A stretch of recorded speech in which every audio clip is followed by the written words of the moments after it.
뉴스 파헤치기 순서입니다.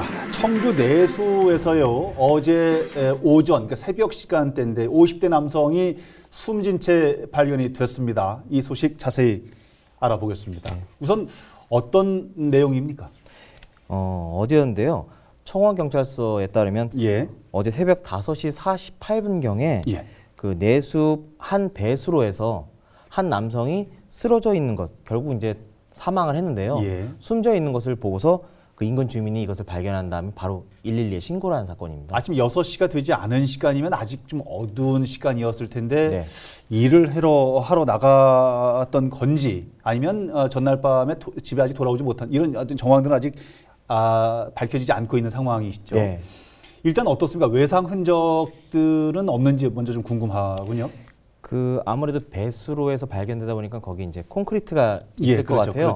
거기에 얼굴을 부딪혀서 얼굴에 좀 상처가 난 것을 제외하고는 몸에 다른 외상은 없었다고 합니다. 아, 그래요? 네. 그래서 범죄 혐의점은 특별하게 발견은 안 됐다고 지금 보고 있는데요. 외상이 없는 것으로 미루어서.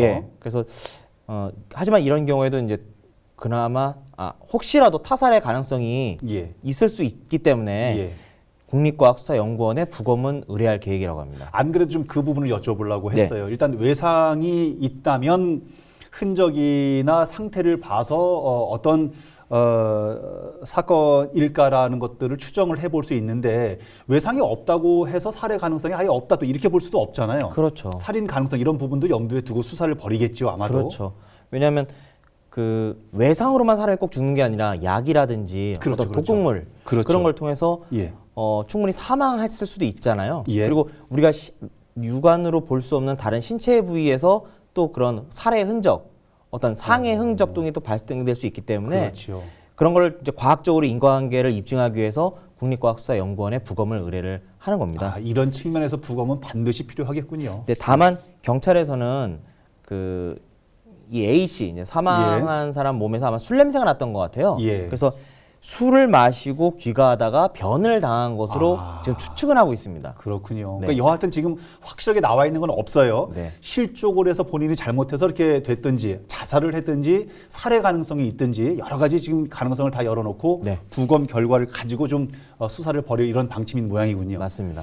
관련된 사안은 아닌데요. 하필 작년 이맘때쯤에 강력 사건이라고 봐야겠죠. 청주 어떤 식당에서 폭행치사를 당한 50대가 있었잖아요. 네, 맞습니다. 작년 7월 22일 날 있었던 사건이었는데요. 7월이군요. 그 119에 사고 접수가 됐어요. 식당 뒷마당에 한 남성이 지금 쓰러져 있다라는 신고를 받고서 경찰과 112 구급대가 출동을 했는데요. 당시 그 식당은 서원구에 있는 현도면의 한 식당이었습니다.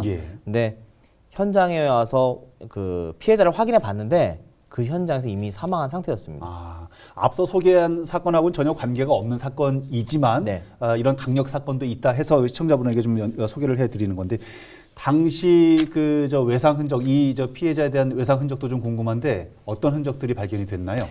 그 얼굴과 몸에 수차례 구타를 당한 흔적이 발견이 됐었고요. 그리고 허벅지 부위에는 흉기로 찔린 그런 상처들도 발견이 되었습니다. 그러면 일단 외상 흔적으로 봤을 때는 구타도, 그러니까 폭행도 당하고 뭔가 흉기로 찔리기도 하고 왜 그런 범행을 저지른 것으로 확인이 됐나요? 이제 내연 관계의 문제가 있던 것 같습니다. 이 피해자와 이 식당의 주인이 이제 결국 식당의 주인이 가해자였는데요. 이 식당 주인의 아내와 내연 관계에 있었다고 합니다. 근데 내연 관계를 일정 기간 유지하다가 헤어지게 되는데 이 피해자가 이 식당으로 찾아온 거예요. 그런데 이 식당 주인은 이러한 내연 관계였다는 사실을 알고서 격분한 거죠. 그래서 순간적으로 화가 나서 이 피해자를 폭행, 그다음에 흉기로 사망에 이르게 했던 겁니다. 당시에 이 사건이 터졌을 때 지역에서는 많은 언론의 관심이 있었던 사안임에 다시 생각이 좀 나는데요. 이게 좀 하나하나 조목조목 여쭤보겠습니다. 굉장히 사안이 복잡하고 흉포악한 사건이었더라고요. 우선은 당시 경찰이 출동했을 당시의 현장 상황도 조금 좀 살펴봐 주십시오. 어땠습니까? 경찰이 출동했을 당시에 식당 안에는 가해자였던 식당 주인 그리고 식당 주인의 처조카 예. 있었는데요. 이 처조카가 이제 주방장 일을 하고 있었대요. 그렇군요. 근데 두 사람이 술에 취한 상태에 있었고 예. 특히 이 식당 주인은 숨어 있었다고 합니다. 식당 안에. 사건을 저질러 놓고. 네. 그렇군요. 그 앞서도 좀 설명을 해주셨는데 내용들을 좀 유추해 보면 일단 보복성 이다라고 봐야 할까요? 그쵸. 결국은 내연 관계에 대한 보복. 참 안타깝긴 합니다만 어쨌든 예. 그 문제를 살인과 또 폭력, 상해로 이렇게 문제를 해결하려고 했기 때문에 예. 결국은 비극적으로 끝나고야 말았습니다. 그리고 예. 좀 또 안타까운 거는 지금 식당 주인이 주된 가해자, 예. 이제 살인죄에 결국 형을 받았고요. 예. 유죄 판결을 받았고요. 아하.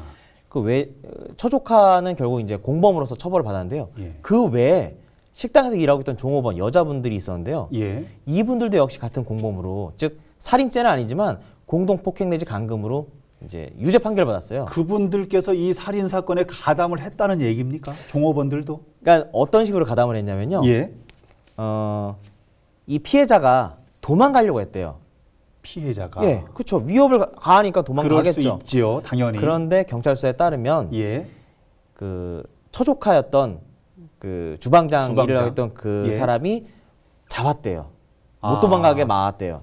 피해자가 도망가지 못하도록. 예, 그리고 흉기를 또 나중에 치웠다라는 겁니다. 어떻게 보면 증거인멸이 될 수도 있겠죠. 그래서 그리고 그 과정에 이제 그 여종업원들 두 분이 예. 또 가담을 했던 것 같아요. 그러니까 직접적인 살인 현장에 관여했다기보다는 그 도망가는 그 상황에서 좀 관여를 했던 것 같습니다. 그래요. 가담을 했던 거죠. 여하튼 주 가해자가 가해를 할 수 있도록 주변 상황을 좀 도왔군요. 네, 맞습니다. 부검 결과 아까 좀 소개를 해주셨는데 좀 구체적으로 어떤 부분으로 어떻게 나왔는지 좀 소개해 주십시오. 그 당시 국립과학수사연구원의 부검 결과에 따르면요. 예.